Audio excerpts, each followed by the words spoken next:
जय माता दी दोस्तों, मैं सुमन शर्मा आपका अपने चैनल में स्वागत करती हूँ।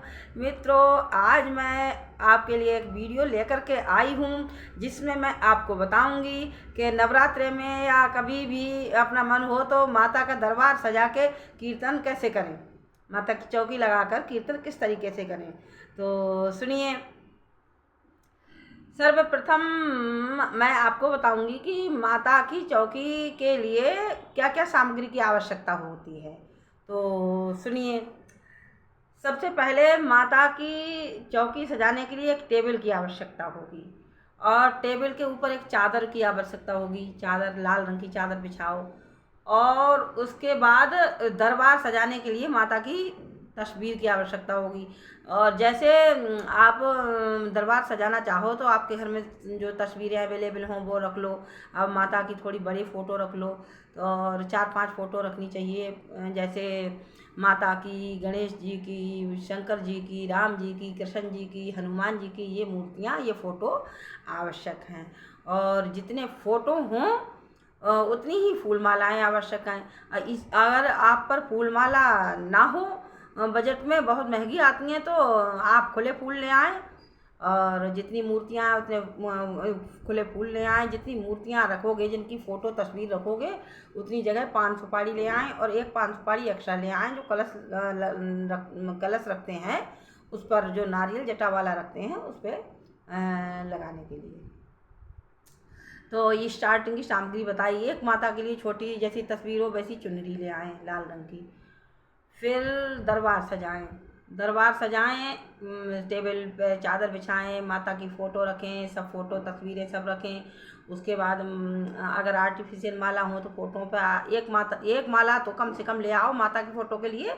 बाकी सब पर खुले फूल थोड़े थोड़े चढ़ा दें और सब तस्वीरों के आगे पान सुपारी चढ़ा दें, दोने में रख रख के। और नारियल जटा वाला जो लाए हैं उसको पान सुपारी और 11 रुपये उस पर रख के और उसमें कलावा से लपेट दें, उसे पान सुपारी रख के। फिर कलश तैयार करें। तो कलश के गर्दन पर कलावा लपेट लें। कलावा लपेट लें और कलश पर स्वास्तिक बना लें, जय माँ लिख दें रोली से। और फिर 2-3 प्लेटें तैयार करें। एक बड़ी थाली तैयार करें जिसमें जोत रखेंगे। बड़ी थाली में स्वास्तिक बना लें, एक बीच में बड़ा सा स्वास्तिक बना लें, इधर छोटे छोटे स्वास्तिक बना लें। एक प्लेट थाली आरती के लिए तैयार करें, उसमें भी स्वास्तिक बना लें माता का। उसके बाद एक दीपक बड़ा तैयार करें अखंड ज्योति के लिए और एक छोटा मिट्टी का दीपक कपूर से जो लास्ट में आरती होती है उसके लिए। अब सब तैयारी हो जाए तो उसके लिए 5 फल, 5 मेवा, श्रद्धा अनुसार। ज़्यादा बजट हो तो ज़्यादा ले आओ, नहीं तो एक एक फल ले आओ। तो 5 तरीके के फल, 5 तरीके की मिठाई, 5 तरीके की मेवा, ये सब ला के थाली में सजा लो। बीच में जोत रख लो, चावल एक मुट्ठी रख के और एक सिक्का रख के।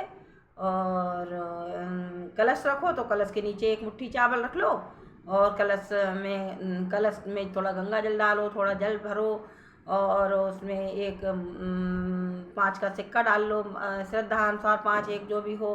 और 2 बतासे डाल लीजिए, पूजन में बतासे चलते हैं। लौंग का जोड़ा डाल लें, गंगा जल डाल लें और मुद्रा डाल लें। फिर कलश तैयार हो गया। कलश रख लें माता के फ़ोटो के दाहिने तरफ। अब इतनी तैयारी हो गई। अब इसके बाद प्रसाद के लिए जैसे श्रद्धा अनुसार जितनी भीड़ जुटानी है, आपको बुलावा जहाँ जहाँ देना है, जितनी महिलाएं इकट्ठी होंगी उस तरीके से श्रद्धा अनुसार प्रसाद ले आओ आप। अगर नवरात्रि नहीं चल रहे हैं तो परवल होती है लैया, उसका प्रसाद बांट सकते हैं। और नहीं तो व्रत में मेवा का, ड्राई फ्रूट का, जैसे गोला, मखाना, केला, ये प्रसाद के लिए ले आओ। जैसे जैसे आपने बुलावा दिया है, जैसे जैसे महिलाएं इकट्ठे की हैं उतना प्रसाद आप ले आएँ। और माता के भोग लगाने के लिए जो इसका गोला मिश्री का प्रसाद थोड़ा रख लें, क्योंकि जब भेंट गाई जाती हैं तो आधा कीर्तन होता है तो बीच में माँ का गोला मिश्री से भोग लगाया जाता है और उसमें ये गाना गाया जाता है, कभी फुर्सत हो तो जगदम्बे निर्धन के घर भी आ जाना।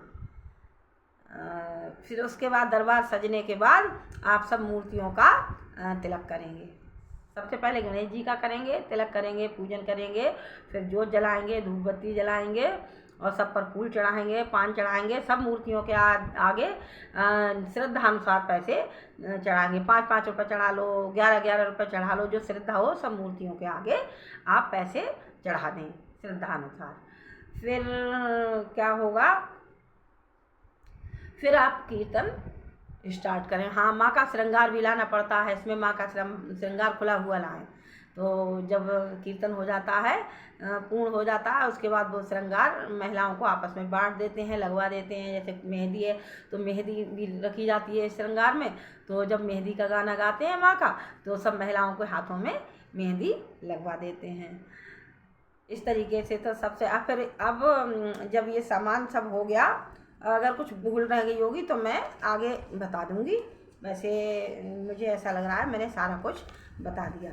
अब जब हम कीर्तन स्टार्ट करेंगे तो सर्वप्रथम हम गणेश जी का भजन गाएंगे। सर्वप्रथम हम गणेश जी का भजन गाएंगे, उसके बाद हम गुरु का गाएंगे। जैसे जिसके आप जो गुरु हों उनका आप भजन गा लें। फिर उसके बाद कम से कम माता के 11 भजन नॉन स्टॉप गाएं। 11 भजन गाने के बाद आप जो गोला मिश्री का प्रसाद रखा हुआ था उस प्रसाद को भोग लगाएं, और भोग में ये गाना गाएं कि कभी फुर्सत हो तो जगदम्बे निर्धन के घर भी आ जाना, जो रूखा सूखा दिया हमें कभी उसका भोग लगा जाना। ये वाला भजन गा लें। उसके बाद आप माता की 11 भेंट कम से कम ढोलक रुकनी नहीं चाहिए, नॉन स्टॉप जोर जोर से तीव्र आवाज़ में गाएं। फिर उसके बाद जितनी तस्वीर आपने रखी हैं उसके हिसाब से 1-1, 2-2 सबका भजन गाएं। जैसे राम की रखी है तो राम का भजन, कृष्ण की रखी है तो कृष्ण का भजन, शिव की है तो शिव का भजन, काली माँ का भजन, ज्वाला माँ का भजन, और उसके बाद लांगुरिया गाएं। उसके बाद माता की मेहंदी गाएं। जब मेहंदी गाएं तो फिर मैंने अभी बताया था वीडियो में कि महिलाओं को हाथों पे मेहंदी लगा दें। उसके बाद आप लास्ट में, सबसे लास्ट में आप हनुमान जी का गाना गाएं। उसके बाद आप आरती करें।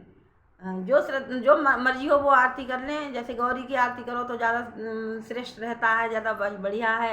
ओम जय अम्बे गौरी मैया जय श्यामा गौरी, ये वाली।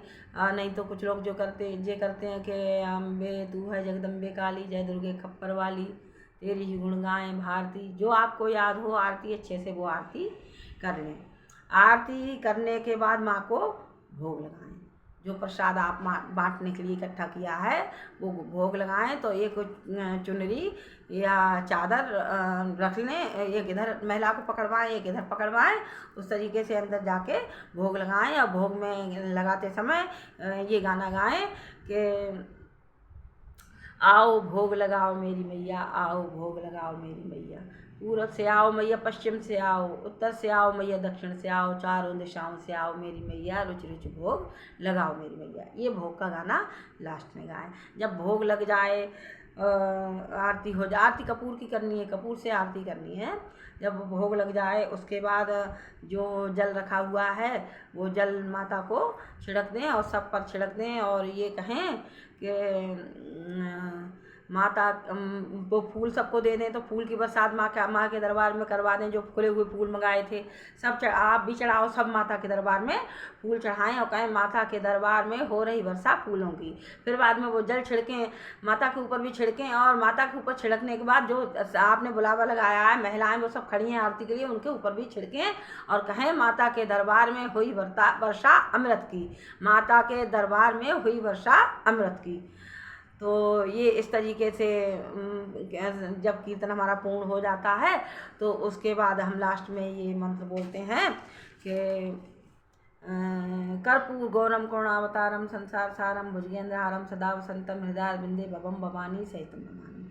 अब फिर बोलते हैं त्वमेव माता चपता त्वमेव बंधु चषका त्वमेव विद्या द्रविड़म त्वमेव सर्वम मम देव।